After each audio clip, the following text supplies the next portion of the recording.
Convido a igreja, por gentileza, a abrir a palavra do Senhor no Evangelho de Lucas, capítulo 7, do verso 18 ao verso 23. Evangelho de Lucas, capítulo 7, do verso 18 ao verso 23. Enquanto você abre a Bíblia, eu tenho um recado para as mulheres. Só as mulheres conseguem fazer isso, abrir a Bíblia ao mesmo tempo, achar e ouvir o convite. Então, vocês são capazes. Homem não, homem eu tinha que parar tudo, olha para mim, presta atenção, anota na agenda. Mas não, mulher elas conseguem. Amanhã vou ter a honra, de estar ministrando para as mulheres aqui da comunidade sobre o Espírito Santo, tá bom? Então, elas vão estar trabalhando sobre o fruto do Espírito e eu vou estar introduzindo por que nós precisamos do Espírito Santo, qual é a diferença de ter o Espírito Santo e ser cheio do Espírito Santo, como nós podemos ser cheios do Espírito Santo. Então, vai ser uma honra, um prazer estar ali com vocês. Se eu não estou enganado, tem que fazer inscrição, não é isso, amor? Tem que fazer inscrição. Então, se você quiser, faça essa inscrição, tenho certeza que vai ser bênção. Amém? Quem achou diz amém. Diz assim a palavra do Senhor em Lucas 7, a partir do verso 18. Os discípulos de João Batista lhe contaram tudo o que Jesus estava fazendo. Então João, chamou 2 dos seus discípulos e os enviou ao Senhor para lhe perguntar: o Senhor é aquele que haveria de vir, ou devemos esperar algum outro? Os 2 discípulos de João encontraram Jesus e lhe disseram: João Batista nos enviou para lhe perguntar: o Senhor é aquele que haveria de vir, ou devemos esperar algum outro? Naquela mesma hora, Jesus curou muitas pessoas de suas doenças, enfermidades e espíritos impuros, e restaurou a visão a muitos cegos. Em seguida, disse aos seus discípulos de João: voltem a João e contem a ele o que vocês viram e ouviram. Os cegos veem, os aleijados andam, os leprosos são purificados, os surdos ouvem, os mortos são ressuscitados e as boas novas são anunciadas aos pobres. E disse ainda: felizes são aqueles que não se sentem ofendidos por minha causa. Até aqui, feche teus olhos, vamos orar.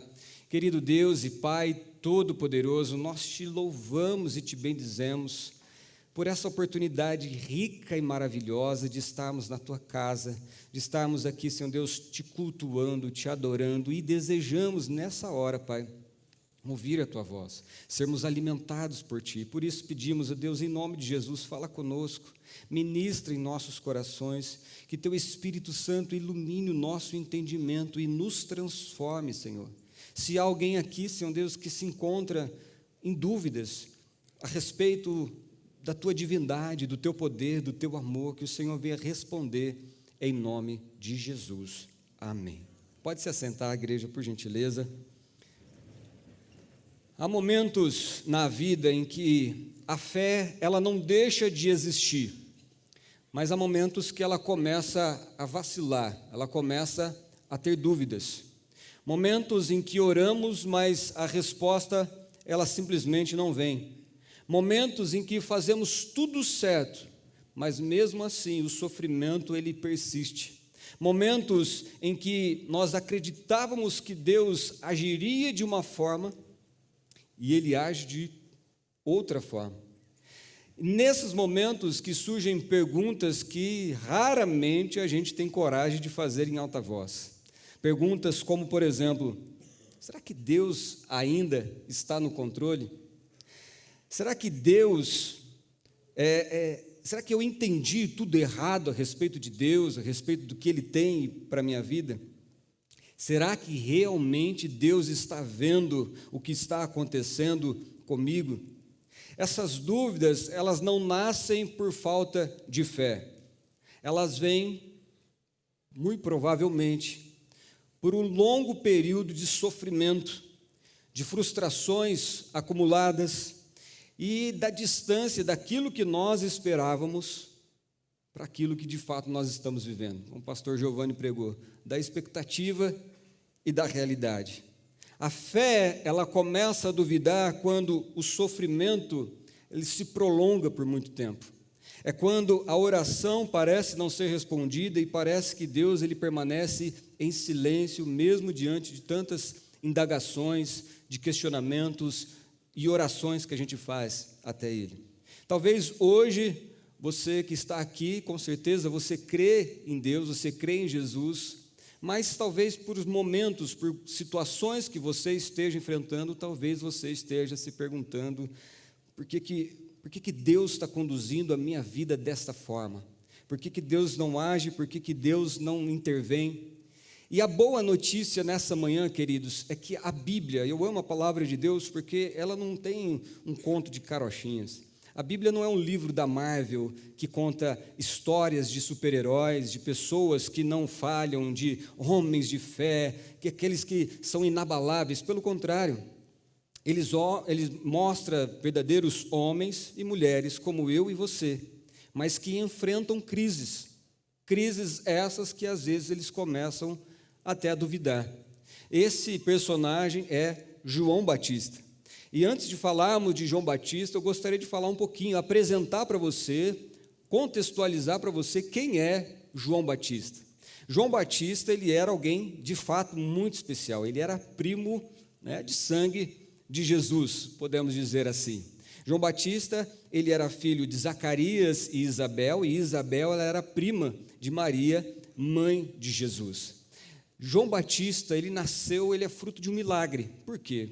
Porque além de Isabel, sua mãe, ser estéril, ela era estéril, além disso, quando ela engravidou, ela era muito idosa, Então, foi um milagre que o Senhor concedeu para que João Batista viesse ao mundo.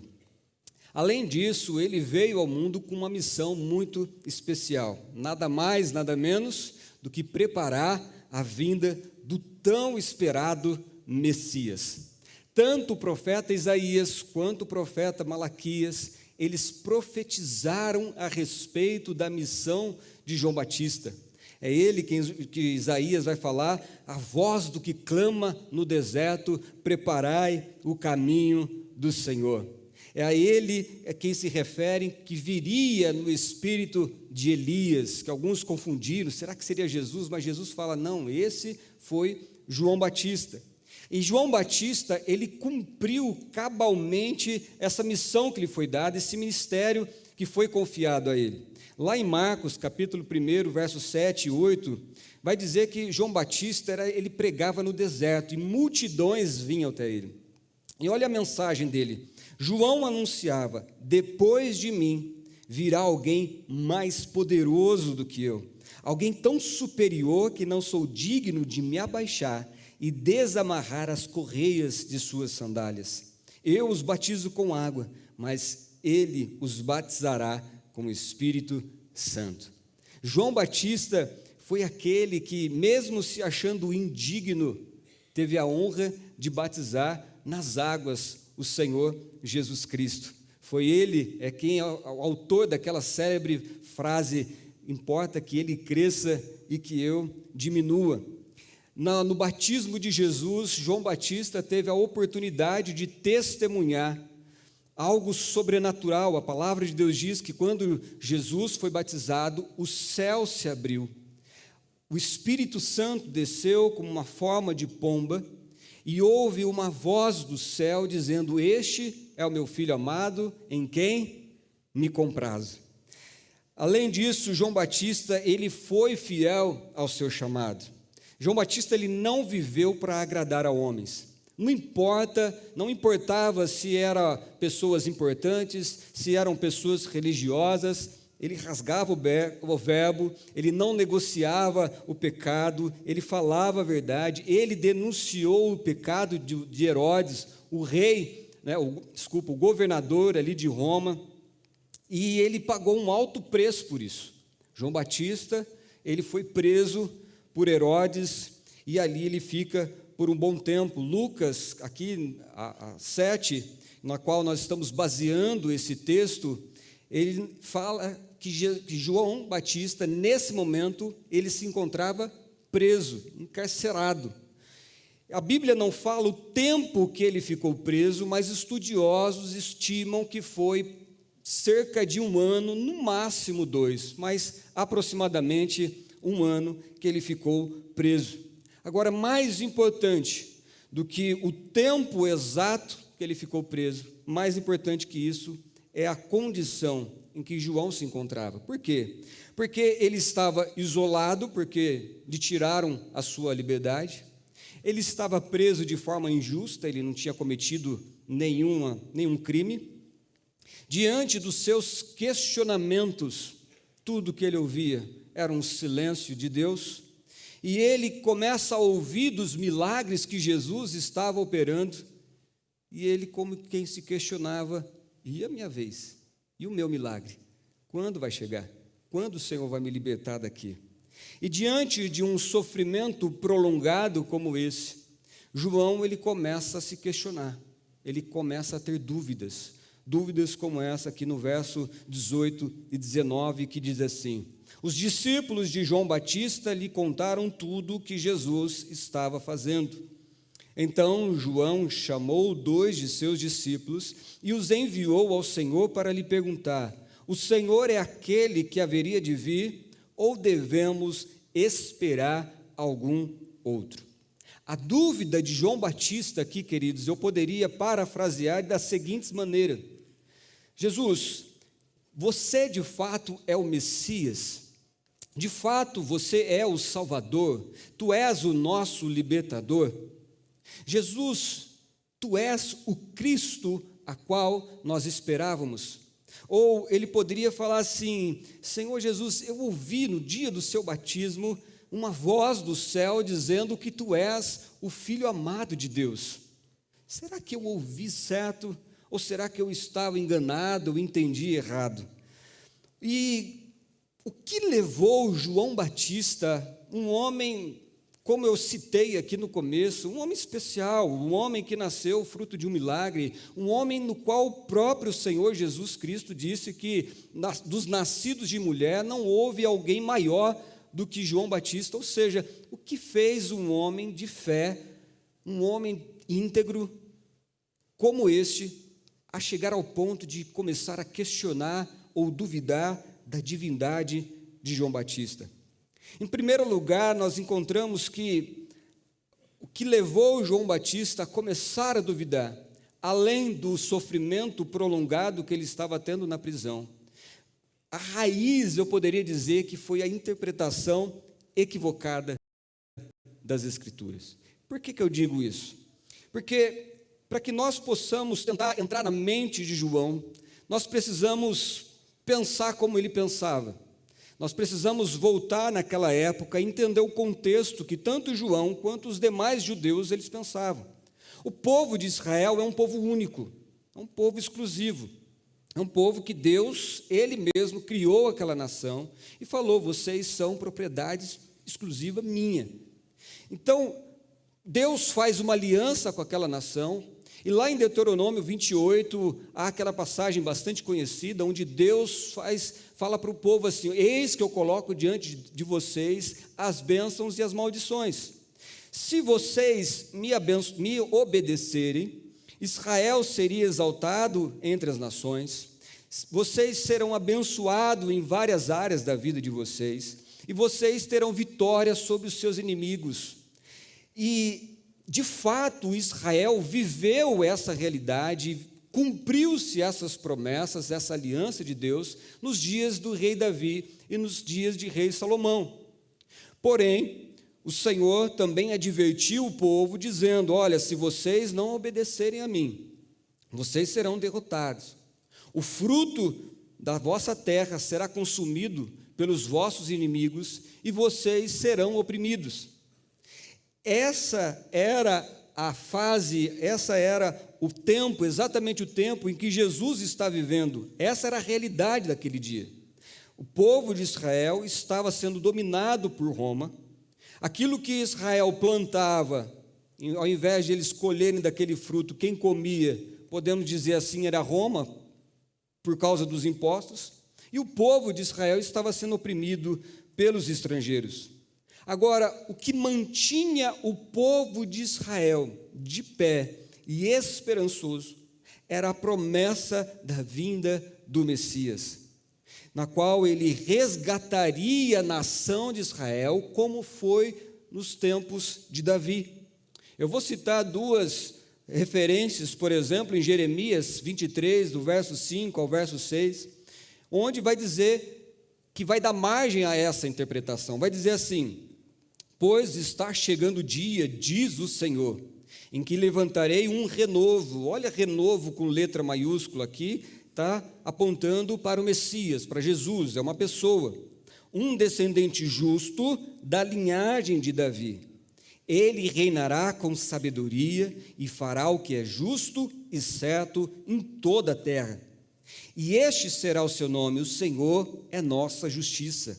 Nesse dia, Judá será salvo, e Israel viverá em segurança.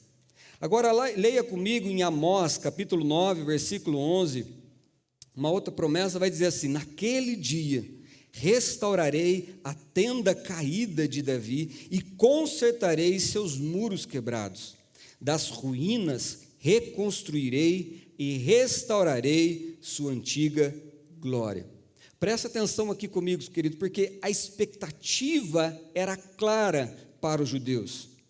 Um Messias da linhagem de Davi restauraria a antiga glória da nação de Israel. Traria vitória sobre os inimigos e estabeleceria um reino eterno.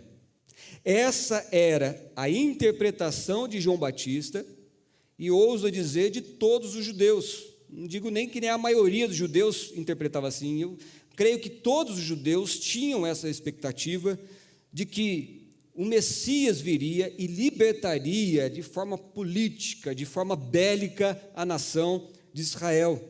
E quando Jesus ele começa a operar sinais e maravilhas, alguns daquele povo concluíram: ele deve ser o Messias. A qualquer momento ele vai se tornar rei e ele vai libertar Israel. De fato, Jesus é o Messias. De fato, Jesus é rei. De fato, Jesus venceu os inimigos. Mas, pastor, então qual é o erro aqui? Aonde eles erraram? E aqui, queridos, eu entendo que eles erraram na identificação do inimigo. Leia comigo o Salmo 130, versículo 8, que vai revelar quem era esse inimigo. Diz assim: ele próprio, está falando do Messias, resgatará Israel de todos os seus pecados. Presta atenção, o maior inimigo de Israel e de toda a humanidade é o pecado. Não, o maior inimigo de Israel não era Roma, não era a Babilônia, não era os persas, não era os filisteus, era o pecado. Na minha e na sua vida, os nossos maiores inimigos, o nosso maior inimigo é o pecado. Não são uns quilinhos a mais que você acha que você tem que perder, não é a sua sogra, não é o seu concorrente. O nosso maior inimigo é o pecado. É o pecado que é a fonte de sofrimento, é a fonte de destruição, é o pecado que é a fonte de toda doença, da morte, é o pecado que causa divisão na igreja, é que causa divisão na família, é o pecado que causa divórcio, é o pecado que traz sofrimento para o mundo. Nosso maior inimigo é o pecado. Mas por que o pecado? Porque é o pecado que nos separa de Deus. Veja comigo, Isaías 59, 2 diz o seguinte: foram suas maldades que os separaram de Deus por causa de seus pecados. Ele se afastou e já não os ouvirá. Ou seja, irmãos, tanto João Batista como todo o povo de Israel interpretaram as Escrituras de forma errada. E agora entenda, queridos, que toda vez que interpretamos algo de forma errada, gera-se automaticamente expectativas erradas. Toda interpretação errada gera expectativa errada. E agora eu te convido, imagina a cabeça de um homem que cresceu ouvindo falar dos seus pais, dos seus mentores, dos seus tutores, dizendo: você nasceu para preparar o caminho do Messias. Imagina, queridos, ele na sua fase de criança, de adolescência, da sua juventude, a sua expectativa de que do seu ministério ele anunciando a chegada do Messias. Agora tenta imaginar noites mal dormidas por João Batista, com aquela ansiedade gostosa. Imagina quando esse dia chegar. Imagina quando de fato o Messias aparecer. E ele vai aparecer e ele vai me convidar para andar com ele. Eu vou poder ministrar com ele, eu vou poder servir ele, eu vou poder ser testemunha das obras que ele vai fazer. Você imagina João Batista crescendo essa expectativa de que Jesus viria, de que ele apresentaria Jesus, e de fato ele fez. Ele teve a honra de batizar Jesus Cristo.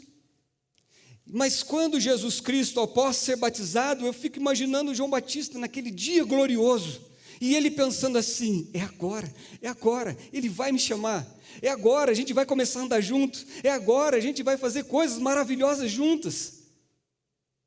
Mas ao invés disso, Jesus sai andando sozinho para o deserto. E aí ele pensa: bom, vida que segue. Ele vai voltar depois. Mas depois ele vê que Jesus chama outros homens para ser seus discípulos. Mas tá bom, vou continuar fazendo a minha parte. Aí ele começa a pensar: não, mas Jesus, ele é o Messias. Eu lembro do que eu ouvi ali no batismo. Ele é o Filho amado, eu nasci para isso. É ele que é o Messias. Em qualquer momento, ele vai se tornar rei. E ele vai nos libertar do jugo de Roma. Mas o que acontece? Ele é preso pelo governador de Roma. João Batista, ele começa a ouvir os milagres que Jesus está operando. Jesus ressuscita mortos. Jesus, ele alimenta multidões. Jesus, ele dá vista aos cegos. E aí ele começa a pensar: em pouco tempo, em muito breve, ele vai se tornar rei. Ele vai me tirar dessa prisão. Mas os dias vão passando, semanas vão passando, meses vão passando, e nada acontece. E aí, queridos, presta atenção comigo, veja comigo: expectativas frustradas, somadas por um longo período de sofrimento, pelo fato que ele estava na prisão. Ele simplesmente não consegue entender o modo que Jesus está agindo. E ele começa a se questionar: por que eu estou aqui? Isso não é justo. Por que eu não estou do lado dele? Ou por que ele não faz nada para me ajudar? E agora, queridos, trazendo para a nossa realidade, normalmente a nossa fé começa a duvidar. Em primeiro lugar, e essa é a raiz de tudo, é quando nós interpretamos as Escrituras de forma equivocada. Nós pensamos assim, que Deus tem que fazer assim, Deus tem que fazer assado, Deus tem que agir dessa maneira, Deus tem que intervir nesse momento. Mas e quando Deus não intervém? E quando Deus não age na nossa vida? Nós achamos que Ele tem que fazer do nosso jeito e do nosso tempo. Pensamos que pelo fato de servirmos a Deus de forma fiel, achamos que nenhum mal pode chegar à nossa família, ou até mesmo pelo simples fato de não sermos tão maus como pessoas que estão no mundo, nós achamos injustos quando nós ficamos doentes, quando nós somos roubados, quando acontece um acidente com o nosso carro, ou acontece algo terrível com a nossa família, a gente simplesmente fica chocado e a gente não entende por que Deus não faz isso, por que Deus não intervém. Ou até mesmo quando nós estamos passando por momentos difíceis e esses momentos são prolongados, são dias, meses, anos, seja qual for a natureza do sofrimento, seja física, emocional, seja espiritual, seja financeira, profissional, conjugal, familiar, quando o tempo vai passando e o sofrimento vai prolongando, nós começamos a questionar: Pelo simples fato de sabermos que Deus é poderoso e que em qualquer momento, no estralar de Deus, Ele pode mudar a nossa realidade, e a gente continua sofrendo e a gente fala, mas por que Ele não muda? Se Ele tem o poder, por que Ele não intervém? Se Ele tem o poder de curar, por que Ele não me cura? Se Ele é o dono do ouro e da prata, e por que eu estou passando por esse perrengue financeiro? Se Ele tem o poder de libertar o meu filho, por que Ele não faz? Se Ele pode, por que Ele não muda? Queridos, eu não estou falando de um acidente que aconteceu, eu estou falando por um período longo de sofrimento, de questionamentos, de silêncio da parte de Deus. E aí a gente começa a se questionar: será que Ele não me ama? Será que eu não mereço a sua ajuda? Por que Ele não vem me ajudar? Será que Ele de fato existe? Será que Ele foi uma criação da minha cabeça? Será que as pessoas do mundo lá, que vivem como se não existe Deus, será que é eles que estão certos? Será que os ateus aqui estão certos? Perceba, irmãos, que uma dúvida sem resposta tende a se agravar. As nossas perguntas, por que Ele não me ajuda? Ela começa a piorar por que Ele não me ama, ou será que Ele existe?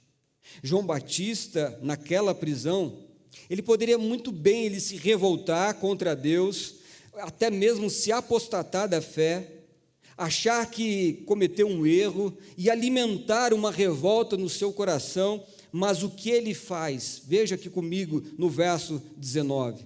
E João, chamando dois discípulos, enviou ao Senhor para perguntar: você é aquele que estava por vir, ou devemos esperar outro? Irmãos, o que João Batista fez quando ele começou a duvidar, devido ao seu longo período de sofrimento, devido à sua expectativa ter sido frustrada, o que João Batista faz? Primeira coisa, anote isso em nome de Jesus: João Batista foi até a fonte. Como ele não podia ir pessoalmente, porque estava encarcerado, ele manda dois discípulos aonde? Até Jesus. Ele não tenta criar, olha, o que vocês acham que está acontecendo comigo? Ele não fica com conversas paralelas, com picuinhas, com um negócio, não. Ele não fica murmurando: ai, a minha vida, olha só o que está acontecendo comigo, eu estou preso, ele está lá, eu fiz tanto por ele, eu neguei a minha vida, eu dediquei a minha vida por ele. João Batista não faz isso. João Batista vai até a fonte. João Batista vai perguntar. João Batista vai questionar: Senhor, o porquê que eu estou passando por isso? A segunda coisa que eu vejo aqui é que João Batista, ele não vai para tirar satisfação com o Senhor Jesus Cristo. Pelo teor da pergunta, nota-se claramente humildade e não arrogância. A forma como eles perguntaram não denota assim, sabe aquele tipo de pergunta: olha aqui, quem esse Jesus ele pensa que é? Por que ele não fala logo se ele é o Messias, se não é? Se é o Messias ou não? Não é essa postura. Pelo contrário, ele manda os seus discípulos para Jesus: tu és de fato aquele que haveria de vir, ou devemos esperar outro? Talvez você já foi até Jesus.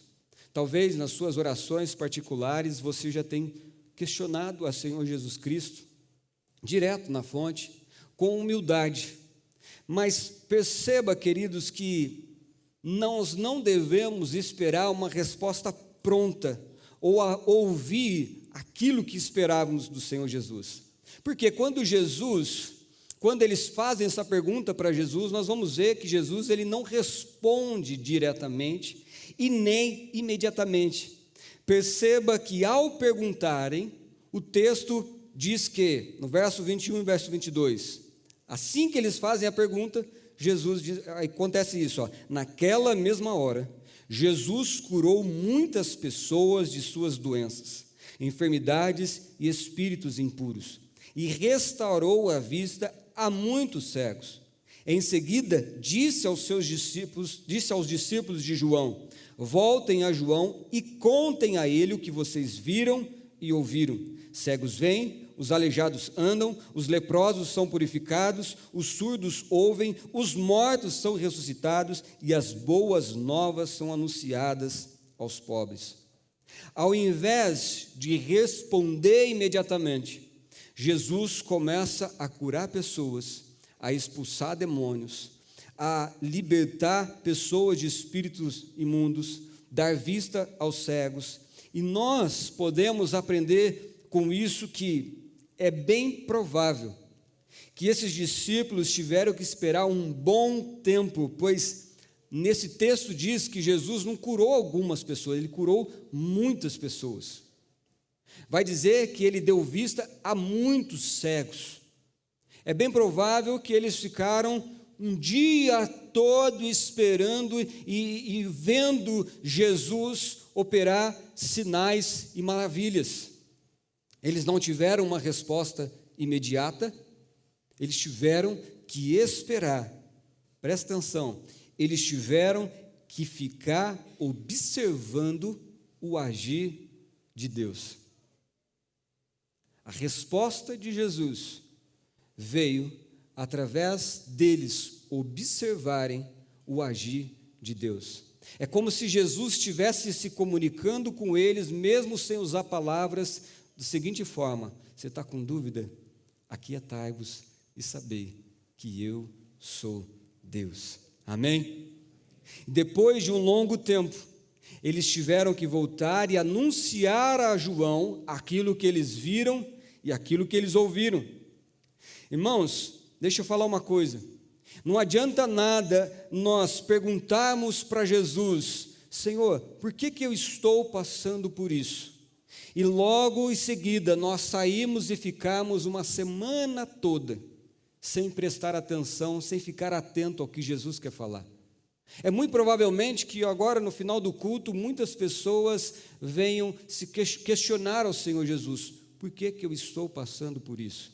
Por que o Senhor não age na minha vida? O Senhor me ama, o Senhor...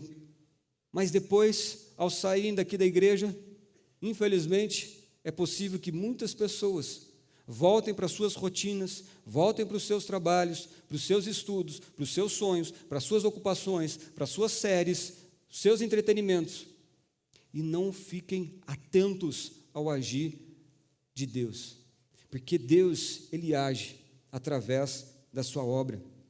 Todo mundo quer ouvir o que Deus tem a falar, mas infelizmente poucos estão dispostos a sentar e a ouvir, deixar Ele ministrar.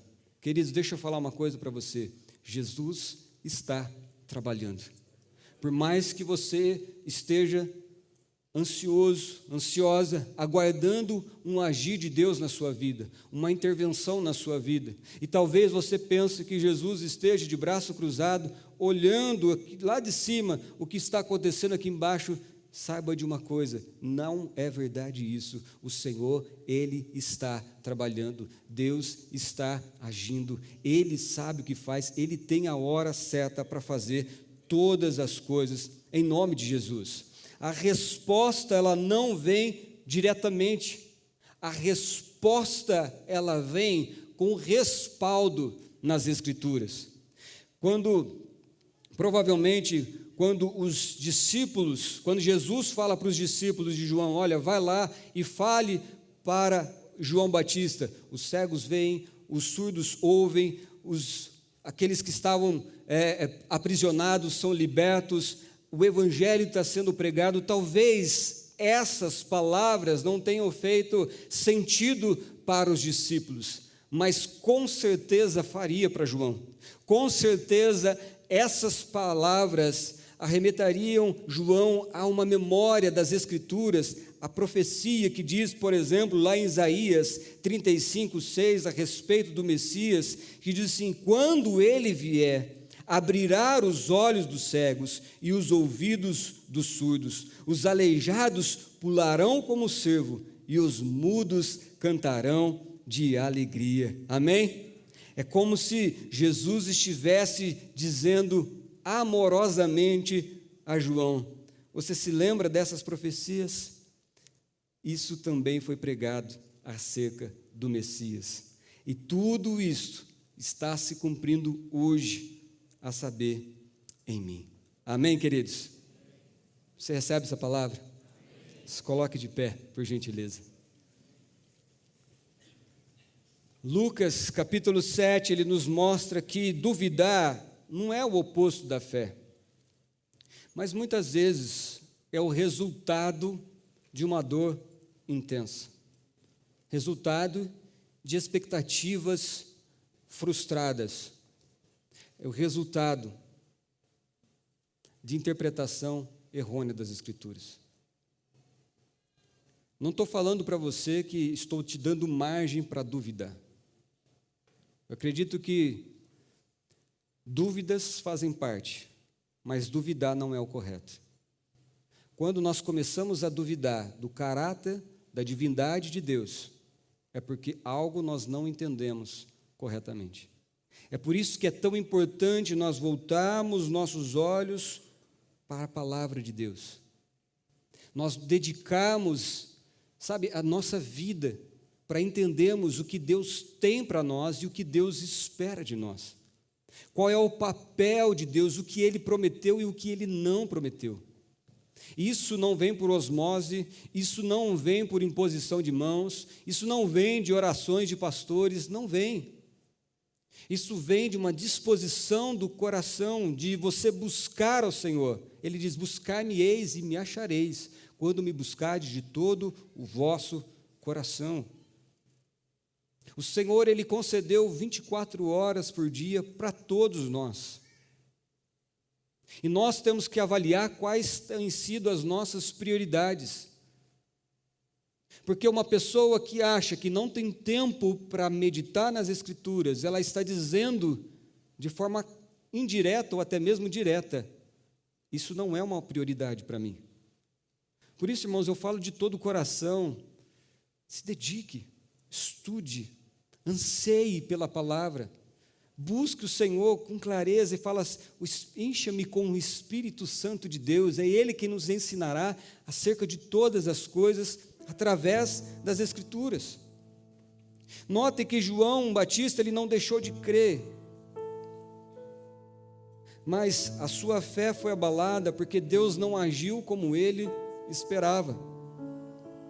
E o interessante, queridos, é que Jesus, ele não repreende João Batista, ele não o expõe, e Jesus também não descarta João Batista. Jesus, ele responde com graça, apontando para as Escrituras, dizendo em outras palavras, João, eu continuo sendo quem sempre fui. Mesmo quando você não entende o que eu estou fazendo, eu continuo sendo Deus. Eu continuo da mesma forma. Eu continuo te amando. Eu continuo cuidando de você. Eu continuo, sondando o seu coração. Eu sei o que eu estou fazendo. O Senhor Jesus está falando para mim e para você, como Ele falou para o filho de Jairo, continue crendo. Continue crendo.